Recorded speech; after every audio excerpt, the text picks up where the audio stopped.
Welcome back, everybody, to the Blooper Reel Podcast, Season 2, Episode 7. I mentioned last episode I have a very special guest. I'm going to go through his resume. It might be the longest resume after Liz's. She had a pretty crazy one. Good luck. So, yeah.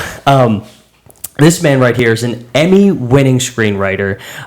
He is a creative mentor and coach to a lot of people. He's a comedian.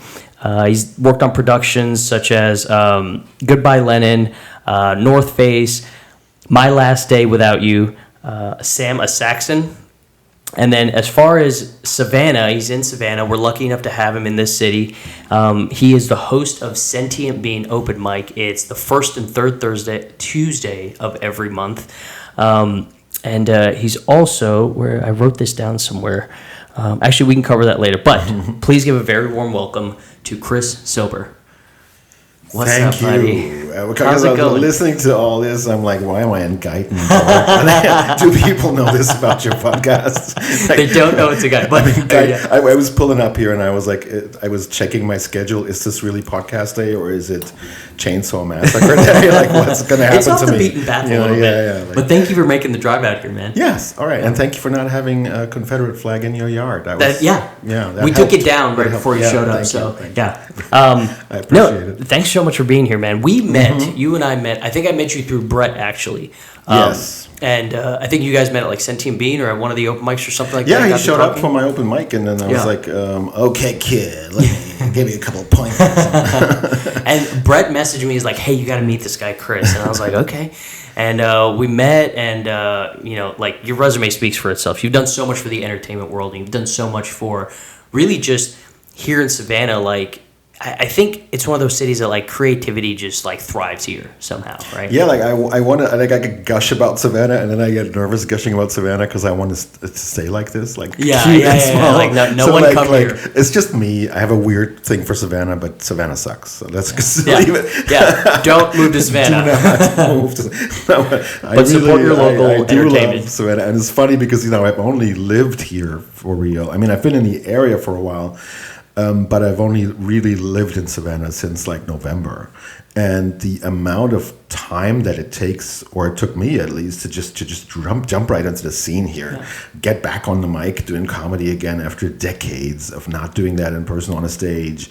You went decades before you jump back on a stage. I've only been doing comedy again since January. Yeah, and so being on mics, being on stages, teaching here, there's so much that's already happened in such a short time. So there really is something to be said about the creative vibe of this town. I love it. If you want it, it's there. Mm-hmm. You just have to pursue it. Just me with comedy and then the podcast, I thought I was like, let me just dip my toe into this a little bit, and then I'm all in 2 or 3 months. I was like, so if you want it, it's there. Absolutely. So your background a little bit. You were born in Berlin, Germany. Yeah, behind the Iron Curtain. Yeah. So I'm actually a baby of communism because I'm that fucking old too. Yeah. Can I cuss on this? Yeah. I'm old. So I was born in all the way back in the 70s, and so I grew up in the 80s when the Berlin Wall was up, and I was actually looking at it on my way to school. Every day I saw the Berlin Wall, and the special thing about my upbringing, though, was that my mother was a very artsy person, philosophy. Do you think you get your arts, creative side theater. from her? Well, both. And then my dad was in theater. He worked in theater his whole life, and he actually grew up in England because of this guy named Hitler, and some people couldn't. I'm familiar. Yeah, I'm familiar. So my dad was Jewish, and he grew up in exile, and he became English because of that. So he came back only in the I think in the 50s to Germany, but he was like a Shakespeare expert and trained in Oxford, and he was he became a really important person in theater in Germany. And so because of that, I grew up I think from when I was 4 or 5 years old, I was on stage. Do you think it's something that were your parents pushing you to do this, or did you you guys were just a creative, artistic family? It was completely my passion. Yeah. You didn't feel obligated. Mom and dad. My mother was very young when she had me. My dad was always busy and had 3 other families, and they were like hippies in an open relationship and crazy. Oh, and wow. Everybody was naked, dancing around fires and doing creative things. So it's like I was just basically hungry for attention. Yeah. And I realized pretty early that I was talented, and then I was just had a lot of talent, and I had a lot of brain. Yeah. There was just a lot coming out of me from when I was little. Yeah. And so I was like, I just had to do something with all of that creative energy. And I discovered early, but as soon as I overcame like any kind of shyness that might have been there, just like being in front of an audience. Do you ever remember a point in your life where you were shy, or were you just like... I was like, the very first time I was on stage, I actually remember I was like 4 years old, and my very first time stepping onto a stage, being so excited because I wasn't even in real school yet, you know what I mean? But they picked me, of course, to be the lead. They were doing some little show at the kindergarten, like with the 4-year-olds, some little stage show with talons or something.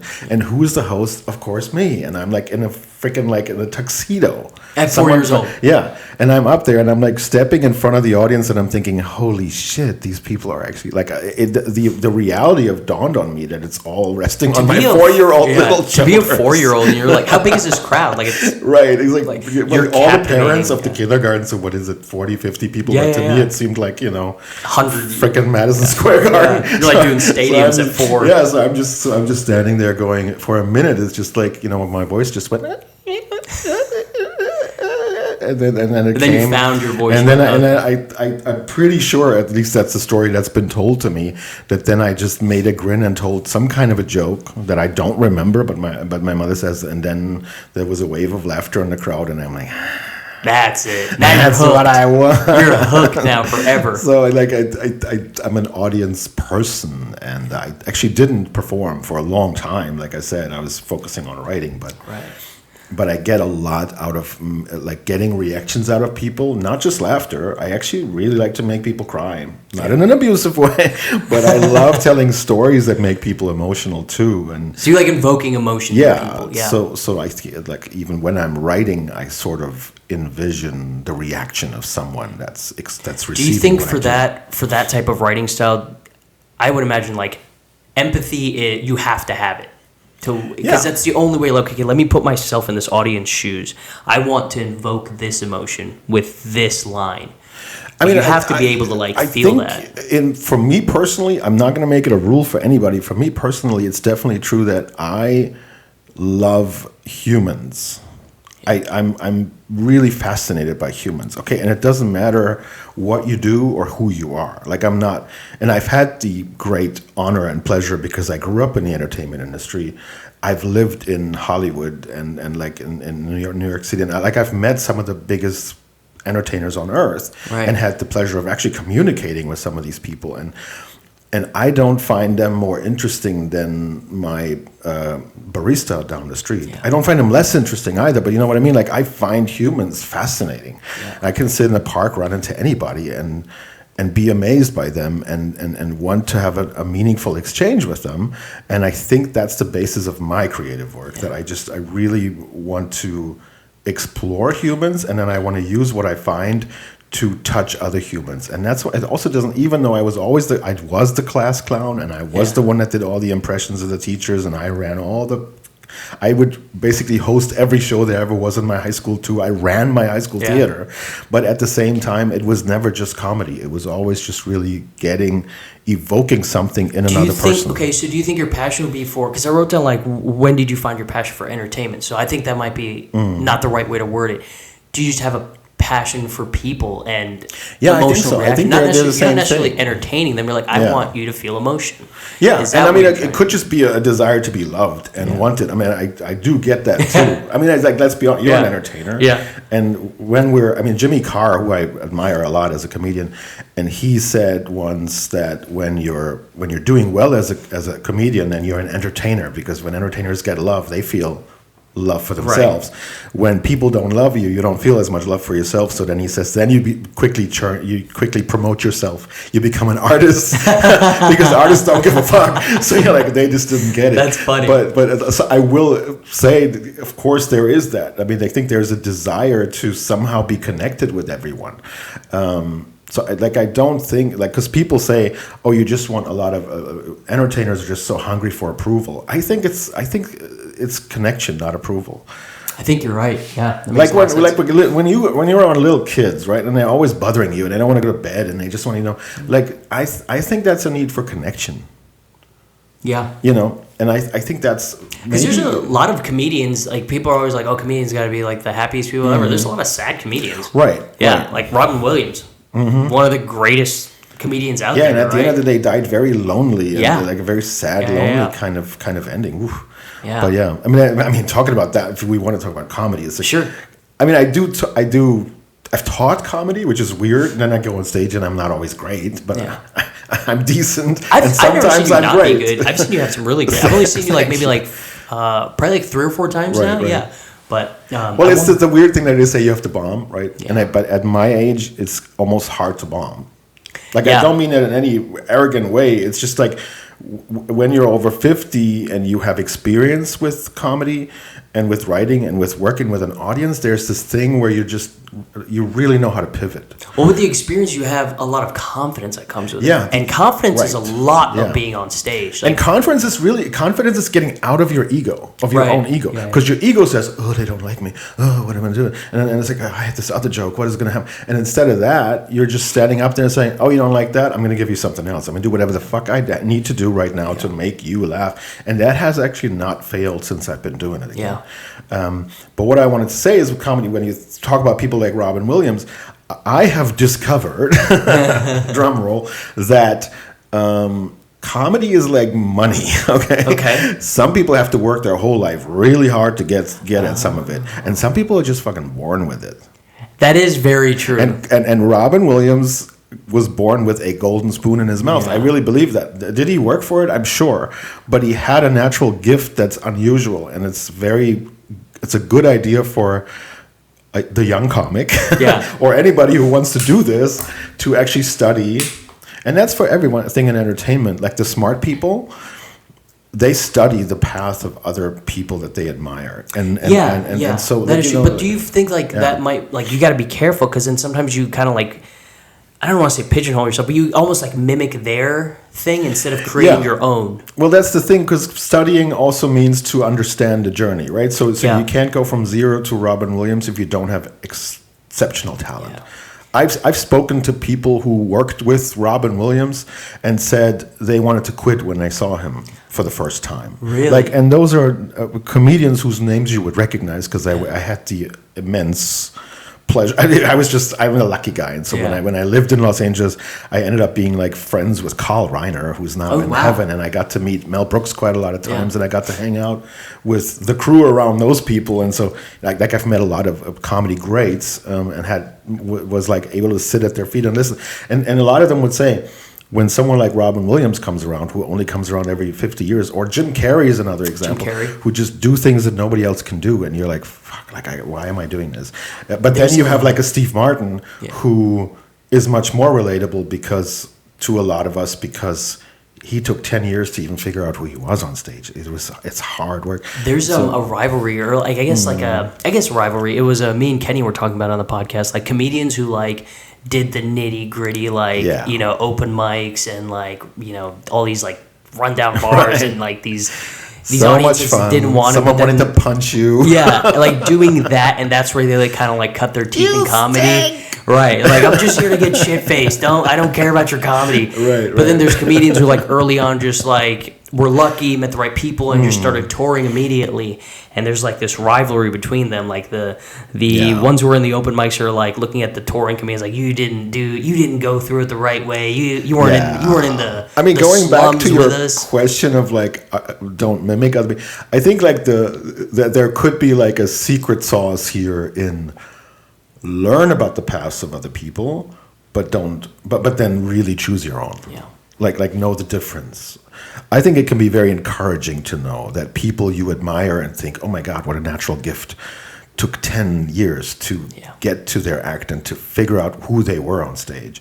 I think that can be encouraging, but that means you still can't mimic them. You still have to find out who you are, and you might have to go through your own 10 years. I think if you're passionate about something, you care about something, and you want to pursue it, you have to be in that world, and being in that world, whether it's going to see comedy shows, whether it's going out supporting or like going on stage yourself, or like watching comedy movies, like watching stand-up comedy, like football players, professional basketball players, when they're getting ready for games, they watch film. Yeah. When they're in their free time, they're watching games. Like they they live in that world and they know more about that world, which makes them a better player and, in our case, better entertainer, better Yeah, absolutely. comedian. I mean, when I was a kid, Johnny Carson was still around, and there was no such thing as stand-up comedy in Germany, like the actual stand-up comedy that we know. Yeah. What's the scene like now? It's growing, yeah. There's even an English language comedy club in Berlin. I'm thinking of just going up. I mean, I speak perfect German because I grew up there. Of course, I'm perfectly bilingual, and I write a lot in German too. But I don't really have a lot of comedy material in German that I could just off the cuff do the way I have like hundreds of jokes in Have English. you tried to translate like one of your successful German bits into an English bit and like it just like doesn't work? Or? I didn't really have any that I could still use because what I did in Germany was like 30 years ago. But I did so the way I started comedy in Germany, if we're into that, it was in high school. In school, I was the clown. So talk to me about Germany and like, right. like so you had that thing at 4 years old where you did, and then let me like talk to me about getting into comedy in Germany, and then I want to know your journey from like Germany to LA and then to Savannah. Yeah, and I'm gonna have tons more questions in between all that. So in Germany, it was like after my 4-year-old tuxedo moment, and I'm like, oh, I can get these people. And then when I was 5, I think I was cast for like a theater production, and I would be in theater quite a lot as a kid actor. And often, of course, you notice. I've heard Amy Schumer say that, like that when you're small and on stage, people would laugh about you when you're actually trying to do something serious. And I noticed that too. People are just like, oh, and like, he's so cute. And I'm like, okay, maybe I'll just start using that because that seems to work. Because I was always quite little. I mean, I've never grown to amazing heights, but I was like tiny as a kid. Like I was always the smallest one. I was like the youngest one in kindergarten and in first grade, and so I had big ears and I was tiny and I was kind of silly. But so I would just use that, right? And so I would start making up my own little plays, and they were usually funny, and I would, make jokes about the teachers and do little comedy shows and stuff. And so, but from all of that, it became a journey of entertainment my whole life already. I had a band, I had a comedy double act that was also a musical act. So you knew early on, like, this is the path. Yeah, because I've done a lot of singing and songwriting in my life. Was there ever, because it's not always easy. It was my path for sure. Like I was 100% committed that whatever I will do, it will be in entertainment, it will be in the arts. I will never But that work path a isn't regular always job. easy. Like it can be you'll struggle a lot sometimes. Like it can be a very difficult path. Was there ever a moment where your parents, like your mom and dad, knowing what it takes to be that, did they ever try to dissuade you, like, hey, maybe look at other options? Like, looking at the dysfunctionality that I grew up with, I was a single child of a mother that was struggling a lot with her own life at the time, and a dad who wasn't at home because he had other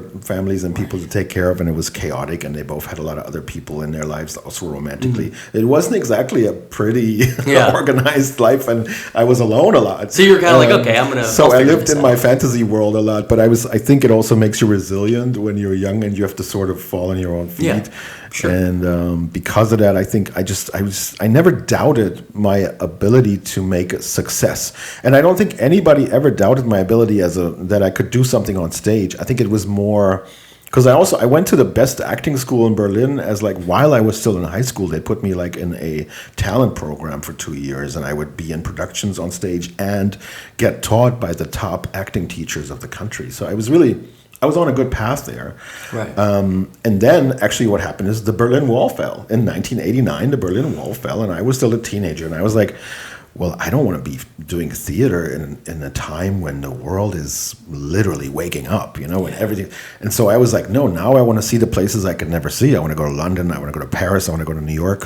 But my dad could go, but I couldn't go. So I was the lucky kid that had the Levi's jeans and the latest Sade record, which was helpful, for like getting certain, it was helpful. It was helpful in your popularity. If you couldn't tell jokes or sing a song, which I could already do, it would also be helpful that a girl comes over and says, can you make a tape of the Sade record? And I'm like, sure, we can hang out while we do it.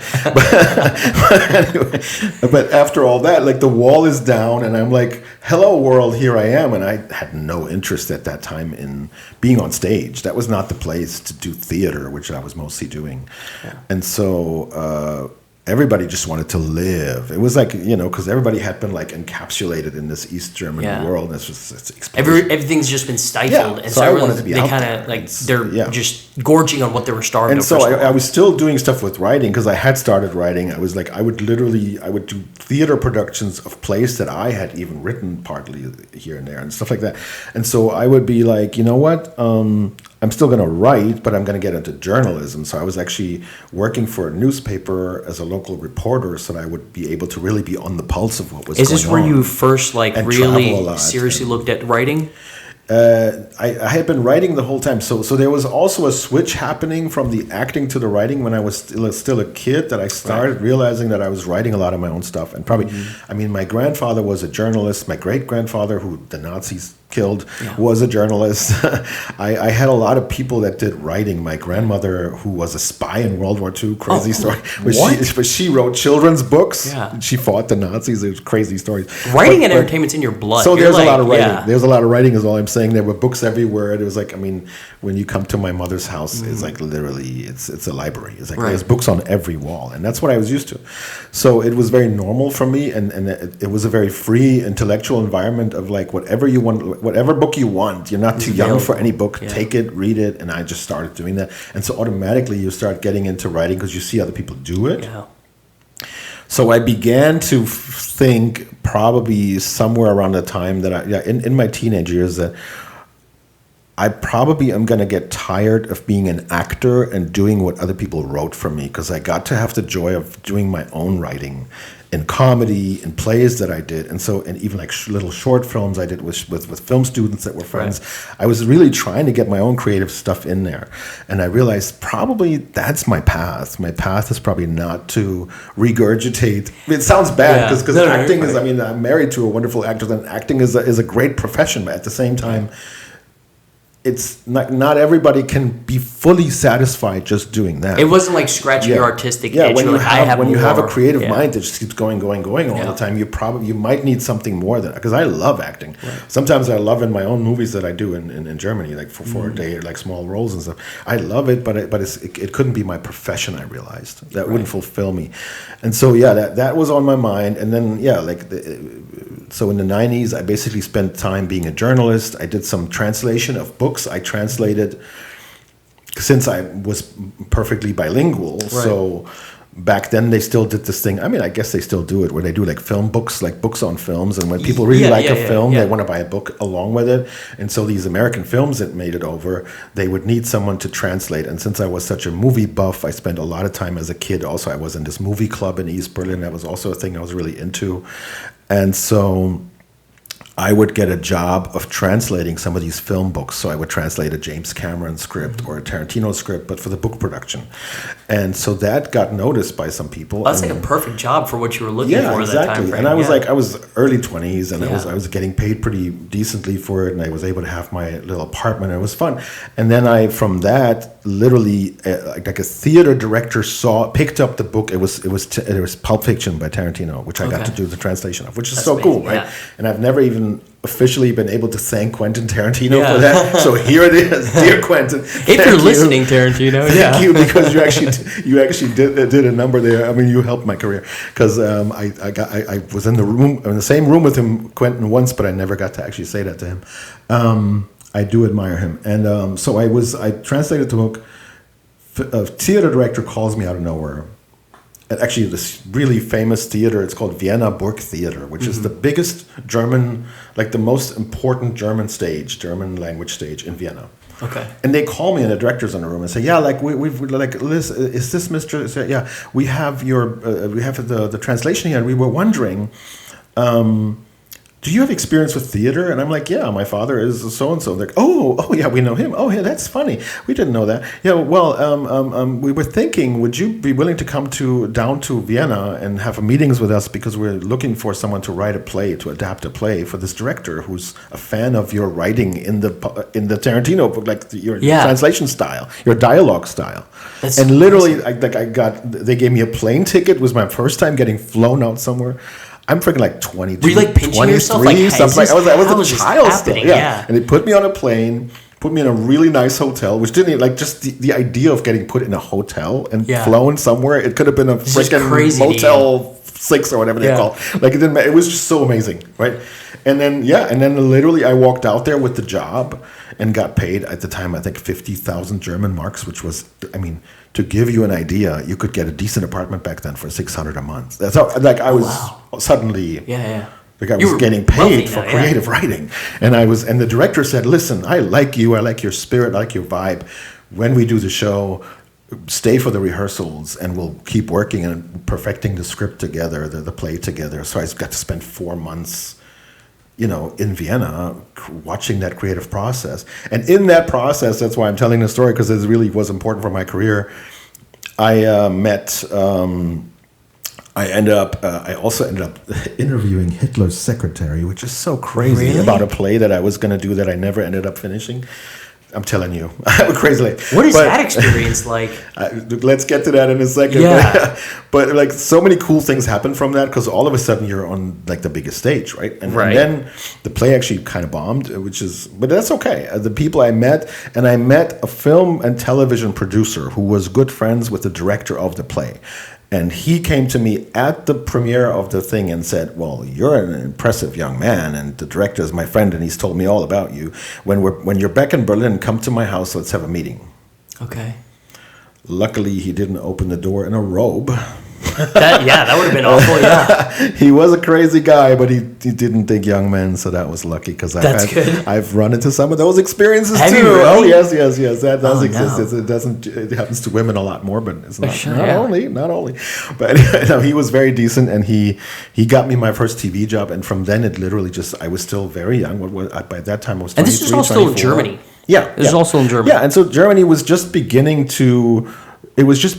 that TV production was changing a little bit too. This is still in the 90s, right? So they were like elevating to like writers' rooms and a more organized process. And long story short, maybe I'm just a genius. I don't know. But I guess because I was young and hungry and productive, and I also I grew up around some of the greatest theater people on earth because of my dad, because of my mother, because of this whole world. Really smart, fascinating people were around me all the time. I would sit in the theater as a kid and watch rehearsals with great directors and great actors just to learn from them. The Royal soaking it all in. Yeah, the Royal Shakespeare Company would come and do a guest thing, and I would sneak in to see them rehearse. Yeah. And at that time, it was, I don't know. I do know I saw Dame Judi Dench on stage once, but I saw a lot of like really, really amazing people. And so I guess because I soaked all that in growing up. At a very young age, I had this, like, I was like, I was full of fire. And so I was in these writers' rooms, and I was standing out. Because I was passionate as hell, sometimes probably also, a little too much. But anyway, it just... Did you, because you were doing so within much... Within 2 years, I was a head writer. That's all I'm saying. Yeah, because you were doing so much of it, did you ever hit a point where you thought you were like burning yourself out? Or you just had this drive where... Briefly, there were moments, because like when I was doing a daily TV show, like a soap opera for like was my first real TV job, and like my first job was like an action show, like a highway cops show that was being relaunched, and I was like research / throwing in some writing and doing research dossiers for the writers' room. Then got promoted to actually writing. Then got into this daily soap thing, and that was very interesting because they had the studio downstairs, so they were shooting what we were writing upstairs within like a week. It was like this crazy routine. Right. And I did that for about a year, and I was so young, and I was the youngest in the room, and then they promoted me to being the head of the story room. So I'm all of a sudden I'm like running these people that are older than me, which that cost. So that was a time when I first ran into a little bit. I mean, what was motivating was they would start you on like 7,000 or 8,000 a month, which was already crazy at that time. It was so much money. That is, and then within, because you said for like 6 you could get. But like literally every 6 months you could go like, give me 1,000 more, I'm leaving. Like if you were good, it was just like that. Man. So you could just keep. So it went to the double. I doubled my income within like 3 or 4 years with the same studio. That's doing amazing, different shows, different things, and like I remember I walked into a writer's room but also like looking at the studio and seeing the production and seeing. Like that was very motivating, but what burned me out was you would be in there, you would be at the job for like 13, 14 hours a day. There was a lot of negative stuff going on. There was a lot, and I've never understood that. I'm a little bit of a child when it How do comes you mean to negative stuff? I don't get intrigue. I don't get it. I don't get lying. I don't get bullshit like that. Yeah. It's like if people want to do that, look, more fun to you, whatever. I can't. Like I'm an honest person. Yeah. Sometimes my honesty can also suck for myself or others. I get that, but I'm not conniving. I never make plans to like fuck people over or be mean or something. But it happens a lot. But it happens all the time. Happens a lot. Because there's a lot of ego and there's a lot of negativity and there's a lot of jealousy. And when I came, I don't know why it happened. Like kid, there's it was there's bad. enough for everybody. Like I don't know. I don't think you need That's like my there's enough philosophy. for everybody. But I will say we're two men talking about this here. So Yeah. like, That's true. it's not Yeah. always easy. Look, I was in a room with mostly women. Yeah. And looking back at it now, I'm also thinking, yeah, well, there was like 7 female writers, most of them older than me, and who gets promoted to run the room? Yeah. The young guy. So I will say that. Yeah. There's a lot of that too. I don't know. Like, I mean, it's easy as a man to say, I don't know why everybody says it's so hard to get somewhere in life. Like we're men. there's got to be a fix to that. I don't know what it is, but I think we're moving in the right direction. Sure. I think there's all more that we could change, but I think it's getting to a better direction. Yeah. I don't know if you can hear that. That's my dog out there whining right now. Sweet. He's I want attention. I've been gone for a week. I just got back from our brother's wedding in Mexico, and I just picked him up this morning. He misses you. Yeah, he's been. He goes there and he just runs around for a week straight, and then he just passed out. He's very sweet. Yeah, he's a really sweet guy. Okay, so Yeah. this is Germany. Right. Talk me to how you get to LA. So then I'm basically in the business over there. I'm obviously a fast career. I had a lot of money. I was doing great. I was also didn't do anything about how to deal with money. I was just like shoveling it out. Oh, were you? When you got it, you were this is the most money I've ever had. I had like this crazy nice apartment in the best spot you could possibly live in. Like when President Clinton came to Berlin, guess where he ate? The restaurant across from my house. Like the 2 best restaurants in town. I lived in one of those. Like I was living the big life, and I had so much fun. And it was. I don't regret anything. You're in your 20s when you're in your still? 20s, that's what you're supposed to do when you make a lot of money. Fuck it, And I really lived, and it was fantastic. And of course, I was bilingual, so there was this part of me that the people that I admired greatly were not just German entertainers, but especially when it comes to comedy and when it comes to more of like a multi-genre, fun approach to doing things. Someone I always loved was Billy Wilder, for instance. Right. Like his work was super influential on me because he was a funny little guy from Europe like me, but who in Hollywood was able to do drama, action, thrilling films, like suspensive, but also, of course, hilariously comedic films. So someone who can do Some Like It Hot, but also Double Indemnity. Yeah. Like just unbelievably powerful man that I got to speak with once, briefly, before he passed away. And so those were kind of my idols. These like sort of what they say, the Hollywood Jews. So the Jewish side of me was very fascinated by this idea of like Mel Brooks always says that he's obviously, he's second generation American, but he always says like, there's these little funny guys, and that Hollywood always had a heart for little funny guys. And so I admired people like that. And, so there was a dream of just trying it here. Why not? Because I know the language, and why the hell not? And so when I had reached a certain level of success, I started to look over more and more like, what could I do? And every once in a while, an opportunity would come, and then I did a movie that played very well internationally, Goodbye Lenin, which was nominated for a Golden Globe, and I was one of the writers on that. And so you start to kind of sniff it a little bit, like, ooh, there's a possibility. This is you dipping your toe into. Yeah, there's a possibility. All of a sudden now, Hollywood people you admire know about your movie and stuff. So I was like, and ended up going just to check it out to New York City, and was gonna go on to LA, but that first trip I didn't. Fell in love with somebody, met my first wife, who tragically later passed away from cancer. Sorry to hear that. Yeah, thank you. But like that was actually, I have to tell the story because that's how I got to America. Right. Basically, living there wasn't really the plan immediately, but I met her. We fell in love. She lived with me in Germany for a while, and eventually we both decided to move to the U.S. and live here. And let me say, she was also German, or no, she was a New Yorker, and so and with roots in Barbados. And so when I always say this as one of the jokes that I do on comedy, that I always say, look, nobody from my country comes here to take you guys' benefits away, okay? Because like literally, I'm here for the thrill. Yeah. Okay, like why would I leave a country where I have free healthcare, free like everything. If I have a baby, I as the father can take a year off. You know what I mean? Like a country like that where everything's healthcare, education. Yeah, I mean everything's free. What? You have guaranteed 4-week vacation in any job, like paid vacation. So a country like that, What? the only reason you would come to America is you're crazy or you're in love with somebody or you're like, it's not really the opportunity. It's like, it's the thrill, like I stubbed my toe, I could lose my life savings on medical bills. That's exciting. You know what I mean? Yeah, I could go to the mall and get shot. Woo! For the journey. Okay, I'm going to stop doing comedy. but it's like we lived in Berlin for a while, and then because she was adventurous too, and I had a child and stuff, and I was like, come on, let's just go to America. And so we lived in New York, and then eventually LA, and unfortunately she got ill. That's the sad part of the journey. Oh, no. But that's what got me to America. And then once I was in New York, I was. How long did you spend in New York? Well, on and off, we had 2 homes, but we had a place in New York. So it was about 4 or 5 years that we were in New York a lot, a lot of the time spent in New York. And then we would, I made a film in New York, and I met this group of independent film people, really good friends, my dear friend Stefan Schaefer, who lives in Hawaii, who became really an important person in my journey too, and he just invited me into this whole independent film family in New York City. And so all of a sudden I would be helping out with producing independent films, being part of them, making my Last Day Without You was a film that I made then, and made amazing friends and stuff. And so that all became when you moved the dream to New was York, happening. I was making, and all of a sudden I'm with the Sopranos guys in New York, really? and with making a film was like helping one of them.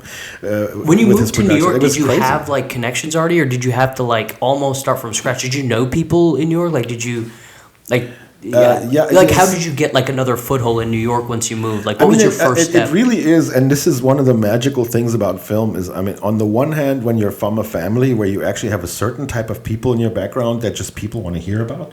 Yeah. Like my grandmother, people want to hear about. Like there's books written about her. She was like codename Sonia. She was like a female secret agent in World War II. So that can get you in the room. Like someone like Mel Brooks or Steven Spielberg will be interested to talk to you because of that family connection. So that has helped me. I'm a nepo baby in that way. And that has helped me at dinner parties in New York City to talk to people that otherwise might not have talked to me. And then also having a movie under my belt, like especially Good Berlin and North Face a little bit too, but especially Good Berlin, it was one of those movies where the intellectual crowd worldwide knows this film. It's like it's one of the established German films, and so that I did learn to take advantage of these things. I learned when I came to LA for the first time just to visit. I was like, okay, so, and I was at a big producer's house, and they threw a party for me. It was amazing, and all the crazy shit, every stereotype you could make up about Los Angeles was right there in front of me. It's all real. It's just like, oh, this is. And those were the bad days. I mean, like, we don't even want to talk about that today because like stuff that was happening, I was like, oh, so this is really happening. Like people are really like that here. That's disgusting. Was it a shock to you? Just how humans deal with each other. Because like I was never attracted to manipulation, and a lot of it felt like that. You know, a lot of the way people got jobs or sex. A lot of it was very manipulative, and that's just not attractive to me. I actually want to live in the illusion that someone actually really wants to be with me. So if you're in LA, right, and you're in this world, like you're you're rubbing elbows with all these people, right? Is it difficult to? I'll give you an example, right? So I don't drink, right, and I was in the military for a long time, and drinking in the military is a very big part of that. Yes. And when they find out you don't drink, you almost get blackballed, right? Like you're almost chastised for not drinking, right? Now, in your shoes in LA, when you're like, hey, I'm not going to be a part of these things that you guys are doing, did you find that to be like a barrier or like an obstacle you had to overcome? Not really, because at the end of the day, there's a lot of different types of making it there and living there, and people don't really give a shit. Like, it's not like there's this dark cabal of people who are like, these are the rights you have to pass, or you shall not be. It's just, you just decide to stay away from some things. Now, could it, at that day, in those days, could it have helped you to party hard with certain people? Possibly. Do you think it closed some doors in that time frame? That was just, that could have been, but it's just like, that's just not authentic to me. Like, I've always been a believer. And again, maybe I'm just blessed to come where I've come from and be a man. In my view, it's good to have an authentic journey, period. Yeah. Like, do it as yourself. I used to, when I was ended up teaching and mentoring other people a lot, I always tell them, have success as yourself. It's just so much more fun than playing a role and trying to be somebody else so hard, because it's never going to be yours, really. And it puts this pressure. So because of that, like I could have probably had some opportunities around some people that I would have had to change myself too much to be around. But LA in general, it was also when I finally decided to actually live in Los Angeles, right after years already of being in the United States. Say that one part again. Like, do it as yourself, because I think that's really important. What you just said. Yeah, like don't get pulled out of who you are authentically. Because don't lose yourself in what you're. I guess these are the story. The great tales of someone sold someone. Is this? My I think phone? that's you. Okay, it's not nothing important. Don't lose yourself in trying to become somebody. Well, because at the end of the day, I guess when you're breathing your last, or even just when you look in the mirror every day, I've been around people where I remember someone saying, "Oh, you're trying to get back at me," and I literally looked them in the eye and said, I don't need to get back at you, because having to be you and looking at the mirror every day is punishment enough. I've said that to somebody, and I really feel like when you're someone who really fucked me over in business, by the way, is just a horrible trickster, right? And I just feel like at the end of the day, the famous to thine own self be true, which I believe someone said 2,000 or 3,000 years ago already. There's something to sticking with the simple truths about life, okay, and the simple philosophies. And because if you're not true to yourself, then what do you have, right? And then you're just tricking yourself and everybody, and that is an energy that at the end of the day will not really get you in life to where you're meant to be, I believe. I think it was a video I was watching, and that's sorry, jumped back to it, but I think it was really important to highlight that. I don't remember who was in it. It was just some YouTube video I saw, and I was like, this fan who was talking to a famous person, idolized him, and was like, hey, I just, one day I just want to, be somebody like you. And he stopped her. He's like, no, you're somebody now. Yeah, exactly. And she just, broke down in tears. And I thought it was just, such an important thing. People, me and, Brett, Brett and Tracy and, our little group of little ragtag comedians, we were like, we got to make it. We got to make it in comedy. We got to be on shows. We got to, do this. And just losing yourself in that could be very easy, I think. But just what does it take? I'll do anything. Yeah. No, don't say that. You know what I mean? Don't say that, because there's people who actually had to say that, and what it did to them is horrible. We know now, and we finally live in a world of entertainment where that is understood, especially the journey of so many people that were really abused by this industry, and that will always be more women than for sure, of course, mostly women. And so that's just don't say I'll do anything. Yeah. Actually, because there should never be a place in life where you have to be willing to give up who you are and have to give up your dignity for success. That can't be the norm, and it can't be healthy. But I'm also here to say having success in entertainment does not necessarily require that. It's still a horrible game. It's logical, people. It's logical that this is a world that everyone can see. We are in one of the most visible industries in the world. Yeah. Professional athletes and entertainers, everybody sees us. Everybody. So of course everybody wants what we have. Everybody wants to do what we do. And the bigger you are, the more that's the case. You also get a lot of people hating on you, but that's the thing, you're just in a visible world. So if that's what you're going for, it's gonna be hard, and you might never make it to that big level of it. But if what you guys are doing with your group, what I love about watching you guys is that you've already figured a lot of it out for yourself by finding ways to be happy now in your growth, in connecting with audiences, in creating community. You're doing all of that. Yeah. And that's already 3 things that you're doing well. Even I think with the podcast. that's a lot of that. I think a lot of that is just I know Brett does it a lot too, but I think there's so many.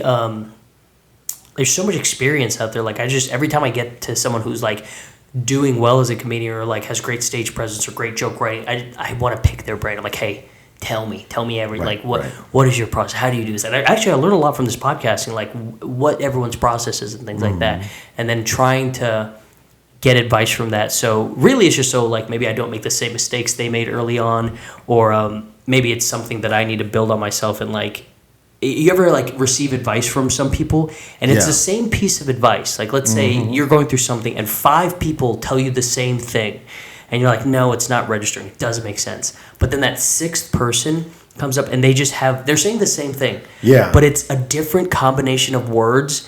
And it finally clicks in your head. I actually wonder about that, if it's just that you're ready, or if it's that the delivery is more confident and more authentic. Both, But I think oftentimes it's probably a combination. And then I will also say, when you get advice from someone you just admire really greatly, then you just never forget that. Okay, so if you have an opportunity to sit in front of, like I don't want to start name dropping, but I've sat in front of so many really big people in entertainment that it's silly. There's no point in name dropping. But it's like when Steven Spielberg looks at you across the table, or Mel Brooks, or John Malkovich, when you get to actually sit with these people and they talk to you. You will be more attentive probably than you've been a lot of other times, because it's like I get my precious. I'm not going to be with these people all the time, okay? But I'm getting my precious dinner time with this person right now, so I better really pay attention for what they're giving me. And those people are also, in my experience, a lot of the like A-list people that I've met. What they all have in common, the good ones, the beautiful souls among them, is that they were just really good at getting everything out of the time they spent with someone. They do know that they have value to give. And they do know that, you know what, I'm going to make a minute count with you because these minutes are precious. Right. And they... This may be the only minute you get. So you chat with someone like that, with a superstar, and it's like... I just spent 1 minute with you, but I felt like we had a whole hour, like that. Because I feel like people like that, they're hard workers, right? Yeah. And hard workers, the time is, because they have money, right? Money is there for them. So what's finite to them is time. Right. So like if such a busy person, if they're willing to invest 1 minute of their time, that 1 minute of their time, of their knowledge and experience, if they're willing to give that to someone, they're like, oh, this person is worth that 1 minute. Yeah. And I wish people understood I'm willing to invest that 1 minute in you. There's 2 areas where people would understand that. One is dating, and one is what you're saying, giving advice. So if I'm spending time with you, that means I care about you, because why would I have a lot to do. Okay, I'm writing on 5 different movies, TV shows. I'm doing the work with different people, different groups of people than myself. I'm doing a lot. I'm teaching, I'm consulting, I'm writing, I'm performing. So with all of that going on, I have a pretty tight schedule. So my way of saying I'm interested in you, I'm here to support, I'm here to, I see what you do, and I appreciate that, is me giving time. Yep. You know what? That's also true. Dating. Talk to me about what most men don't understand is that a woman, like, they want women to give them some kind of signal or some kind of thing, and I'm like, bro, she's spending time with you. Because women, in my experience, value their time the way that like A-listers, like celebrities value their time. They have a better understanding of the value of time than men do.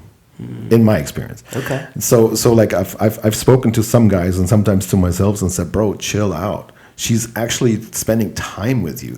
She wouldn't need to. Women don't do that if they don't want to.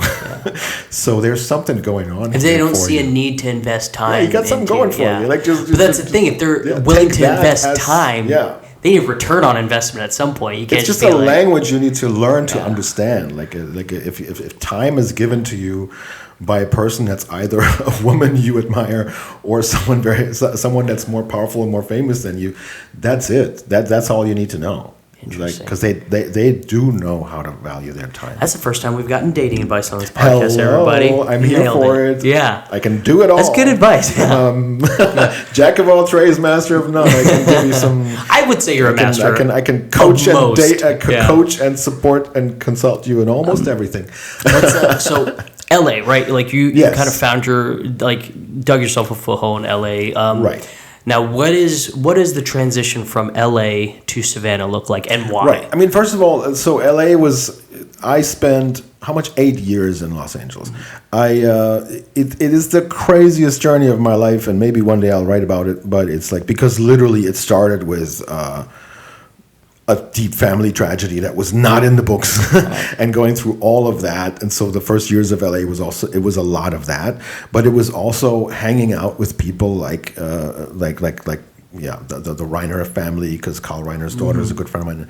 And so really getting to know all these amazing people, being just blessed, in many ways, working with one of the biggest producers in Hollywood who optioned a script of mine, selling a pilot script, The Dream, with a guy who had run HBO drama, Mike Garcia, and all of a sudden I'm actually selling a show with him and getting paid a lot of money for a pilot script and have an office that had an office. So I always had this thing of like, I can't leave here until something like that happens. Something real needs to happen. And it did. It took a couple of years. Would you have felt like you gave up if you would have left before that? Like you set a goal. Yeah. I was like, hey, I'm me. I've already done all these cool things in other places in the world. I better make something meaningful out of this, and I did. Good. And that's when I was like, because I am a very ambitious person, as you can see, but also not someone who's willing to completely change myself for success. But I'm very diligent. I work really hard, and I when I want something, I just want it, and so. I just didn't want to give up. And so that became, when that finally materialized with actually selling a huge pilot and a show, which still isn't made, but one day it might. But that, because then COVID came, a lot of things happened. But, that was, and then I really just got tired of Los Angeles. So there's this moment, I like to tell it. It sounds like comedy, but it's actually true. Mm-hmm. And it's still kind of comedy too. I'm on the highway, like I'm on the 405. There's fire on both sides. Okay, shit. And I'm driving down, and there's two problems with this situation. One is there's fire on both sides. Yeah, I would say that's the biggest problem. The other problem is I'm getting used to it. Oh, you were like just numb to it? Because it's Los Angeles where you're like, we're like, it's like, this is just how it is. You seen that meme where fire it's like season? I got the masks in the car, and you're like, and it's what it is, and there's smoke and there's ash and whatever. Have you seen that meme where it's like a dog and everything's on fire? It's like, it's fine, yeah, everything's fine. That was I didn't want to be that dog. Yeah. And so when I realized I'm becoming that dog, I was like, I gotta get the fuck out of here. Yeah. I was like, I didn't want to do it anymore. And it's like there was just something about it that rubbed me the wrong way, and then there's also because of family and a lot of the drama that happened around, like when you're losing a life partner, it's years of processing that, right. And kids, and there's a lot going on. So it's like I need to rebuild my family life in a different way. And then I just decided that the South was a good place for that, because there was also some remnants of family. So you thought the jumpstart, this big change was like a change of location, like geographic change? Yeah, it was really, I did that on my own. Like that was not love motivated at that point. Love then happened. Yeah. My wife, who I met in Los Angeles, actually in the entertainment world, wow. Ended up being, we ended up reconnecting as friends. We never dated before. We reconnected and started dating once we were both in the South. So I had a brief stint in Nashville, which was cool, but not really my thing.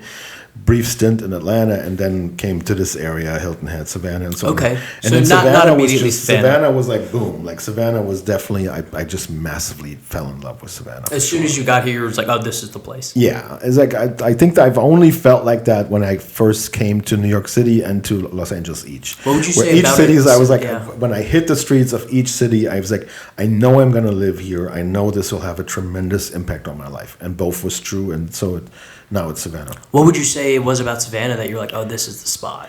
I mean, it could just be that I'm European and I like to walk everywhere. And Savannah is the city that there's no highways cutting through the old city. I can see old things. I'm in a house that's like, from 1900 with creaking floorboards. And that's just kind of how I grew up. Yeah, and I grew up like that. And so that's just really, really beautiful. And being able to just say, I want to, like right now, I want to take a writing break and I would just want to walk, but I don't want to like hit the next highway or the next interruption in the city within a few minutes. But I can like leave my house and go all the way down to the river, and it's nice the whole time. It is nice. So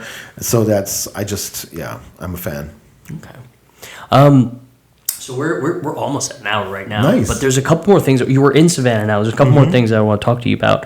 Do you would you say writing wise, well, let's start with this first. You've done so many projects. Is there one in your mind? And like I said, it doesn't necessarily have to be the one that's won the most awards or the one that's most popular with the audience. But is there one in your mind that you've worked on, this is my baby? I love this production more than the rest. I think the best movie I've worked on is still Goodbye Lenin. That's just, and I'm just a part of it. I'm an important part of it, but it's not all my film. But I look at that film and I think there's a reason why it's such a freaking piece of film history, because it's really, really good. I haven't seen it. I'm gonna watch it. Yeah, because it's just a way to take history, a very serious part of history, and tell it in a way that's funny but also really moving.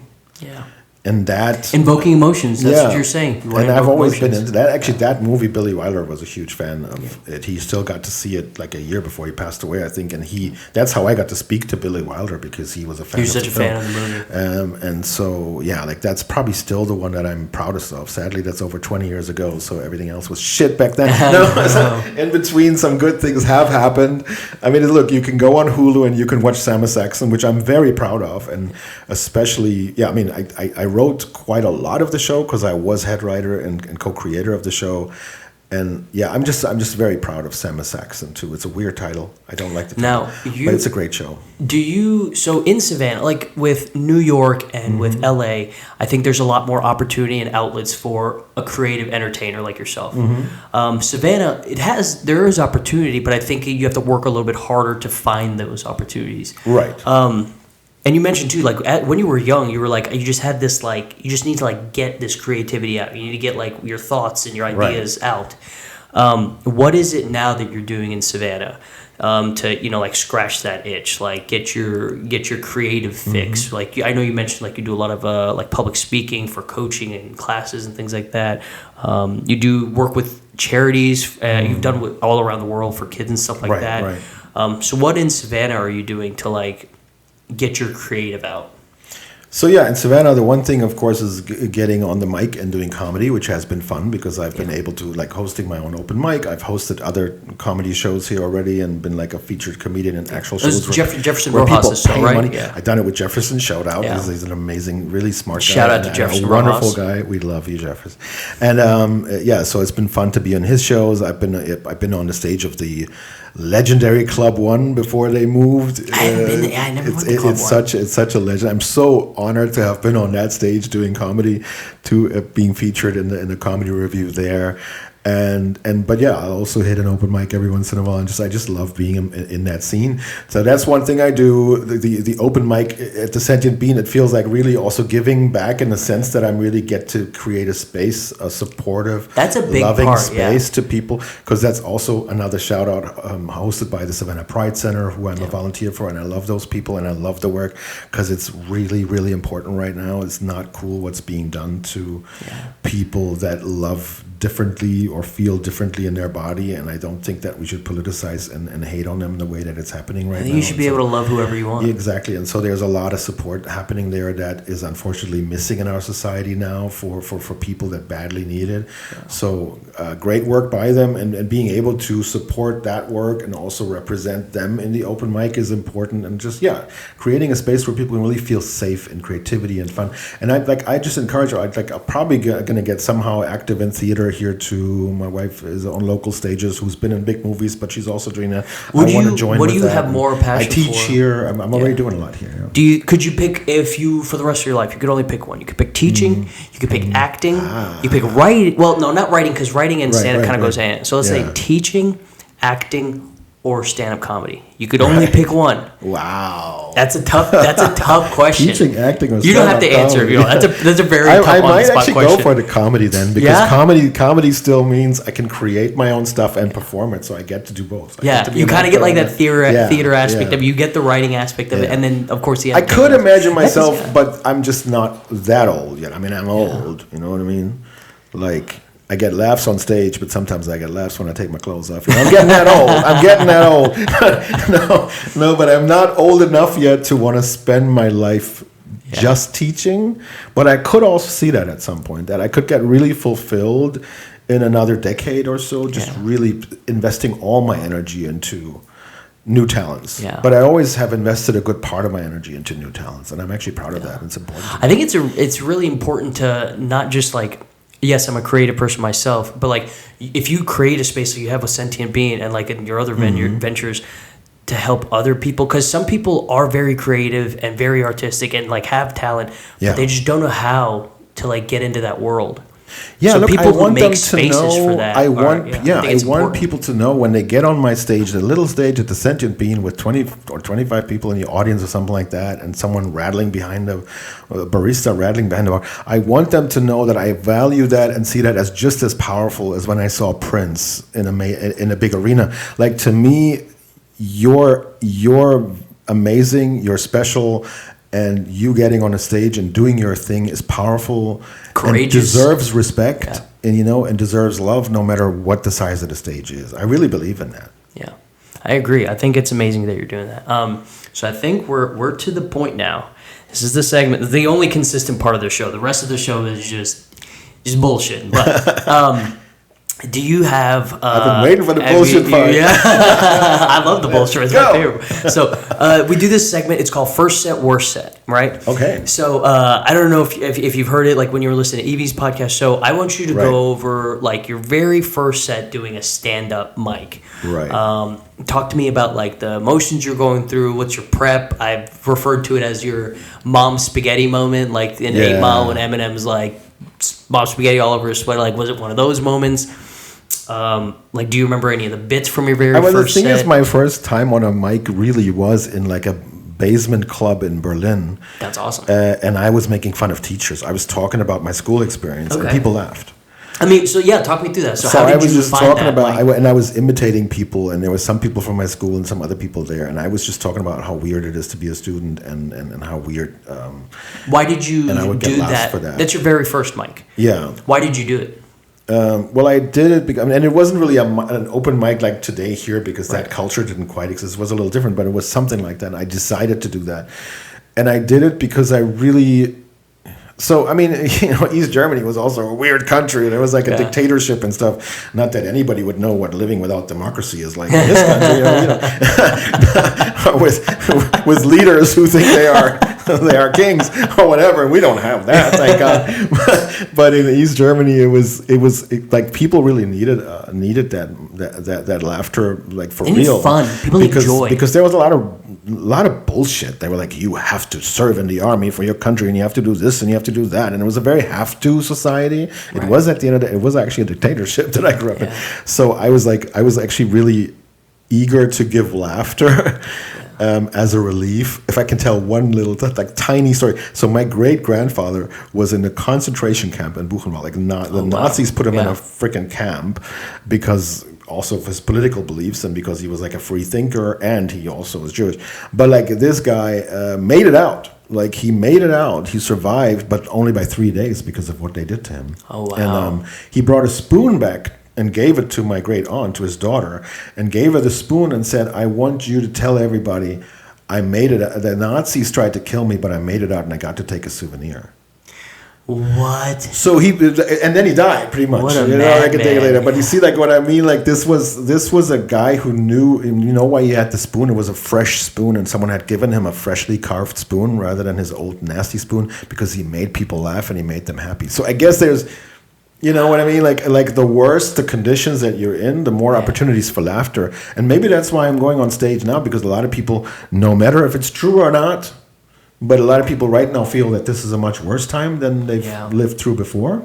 No matter if it's true or not, that's how people feel. So you know what? It's relative. They need us more. They need us to give them relief and laughter. My worst day in my entire life could be like a walk in the park for you, and vice versa. Like our experiences make like bad days very different for us. But isn't that amazing of people, and like there's a lot of anger and there's a lot of like hate and just sadness right now. But even in like a concentration camp. And this dark, there's no joy, there's no silver lining, there's not even any clouds. Hard to make jokes about that. Yeah. And then for him to find it in himself to make a joke. Right. That we can find that as people I have some what of a his. great thing. I read his letters. Like, not he the was concentration camp. No, that's but he not was the a great part. funny guy. Like, even when Hitler was coming, Yeah. was dominating Germany, and he was kind of hiding his own identity, and so, like, he was writing funny ass letters to people. Like, he was trying to make people laugh. And That's so impressive. That's amazing. To and me. I think that's a way to survive for yourself. And because at the end of the day, everything's pretty funny, right? I mean, like, Everything has a a funny funny side. side. Like some people say, everything has three sides. I've heard that saying. I've heard, right? yeah. A good one, a bad one, and a funny one. You Yeah. don't wanna- And so it's like, that's kind of how I see the world or my life in general. Yeah. Like, someone once asked me, what's the greatest joke you've ever come across? And I was like, me. Like, I look in the mirror every day, I'm like, I'm a joke. But it's like, I mean this in a positive. We're all kind of, it's like we're walking on two legs and walking on, acting like we're like all this, all of goofy. that. We're kind of funny creatures, Yeah. you know? It is funny. I think We put that's clothes on so we don't. Man, that's We're got funny. goosebumps just thinking about it. We're Like, funny what are- animals. You know what I mean? okay. So that's your first set, right? Like, Right. I think it was Yeah. you were. So were there was definitely a deep desire built into me. That's what I was trying to say with a spread lot joy. of words, as Yeah. usual. It's like to make people, give them some joy, and just give simple myself, as that. yeah. And that's all it should be. Yeah. I feel like I've done this myself. Like, people like overcomplicate stand-up comedy. You're there to have fun. You're there to make people laugh. That's it. Yeah. That's it. Like, that's it. don't overcomplicate it. Have fun. Go up there. Get some. Yeah. If you don't get laughs, then And it did try again work. I later. gotta say, it worked from early. Yeah. Like I can't give you the like, oh my god, it was horrible. You'd have Like, a worse set? I'm like a horrible. Well, like that's the thing. Like I'm horrible because I will say something that make other people upset because I like when I'm doing okay, I'm upset. Yeah. With myself. Okay. Because people didn't scream the whole Yeah, time with yeah, laughter. yeah. So I really like I can't talk about like I haven't really bombed badly. Yeah. I don't. Man. Yeah. Some people. What's it like being God's favorite? Some No, people but just have all still the don't luck. think that I've never to- bombed. But No I big think deal. it's just, I think it was just like You don't have this really- bomb that just you think about at 3 a.m. You're like, I should just quit Now comedy. everyone's gonna follow me around and say Yeah. we're gonna. You ever burn we're your gonna joke watch this books guy just like, bomb. I'm done with comedy? I mean, I once had a guy go like, that's not funny. I was thinking But it was like the one guy in the fucking crowd? bar, you know what I mean? Yeah. And then of course I pick on him, and then I made him laugh within a minute, and then I was so proud of myself That's that the thing, I Kenny does turned that, the yeah. heckler around, and I even That's an I even accomplishment. posted it on Instagram that I turned the heckler around and made him laugh, and I'm I've- like, welcome to the comedy show. Like I'm stupid like that. I've never turned. I really haven't had maybe like 1 or 2 like legit hecklers. Right. But I've not those two that I've never turned a heckler around. I haven't done that yet. I don't have that skill set yet. But that's the thing. Like, I don't have like massive ambition to become like at this point in my life to now become a really famous top comedian that the whole world admires. I just love doing this, and because I'm an ambitious person, I will continue to love doing it even more as I keep going and get better at it. But yeah, I think we need to like come to an end, huh? Yeah, we're close. Sorry, yeah, I was just I know that like I know it's just so much fun. no, to talk well, to it's you. the thing is like you have so much that you've is done, true. and then It is like true. It's a lot. Yeah, we have to. I can't condense I'm it a down lot. into like an hour. You Ask know my what I mean? wife. Like I Well, think you're that's what I'm talking to her getting soon. Yeah, so, we are. She's Oops. coming up on the podcast next. Whoops. So, all right, that's the whole podcast. Yeah. Is there anything that you want to like let people know where they can find you on social media? Any shows you have coming up, like anything Well, like that? I mean, or- yeah, like of course, there's always the open mic at the Sentient Bean every Open mic, first Sentient and Bean. third Tuesday. Even though third Tuesday in June, I am in Germany. I'm not doing that. But other than Who's that, hosting yes. for you? Actually, we're leaving that one out. We okay, decided to okay. take a break because it's a whole thing with volunteering for the center. You need certain, Right. So we're not. But yeah, so that's always happening. Next one is first Tuesday in June. Yeah. You can always see me there. I will also be teaching classes at the Savannah Cultural Arts Center this fall. I'm teaching a teen comedy lab, which will be so much fun. And I'm also teaching a storytelling class for grown-ups. So find That's me. awesome, man. And of course, real Chris Silber on all the socials. Real man. Chris Silber. Thank you so much for coming out, man. Thank you so Yes. much for being in Savannah. I and, enjoyed like, this greatly, and I love the work Yeah. you do. Thank you so much, man. I Nice can't going. wait to see you out on the mics, and I'm hoping that we can do some work together, and I hope, yeah.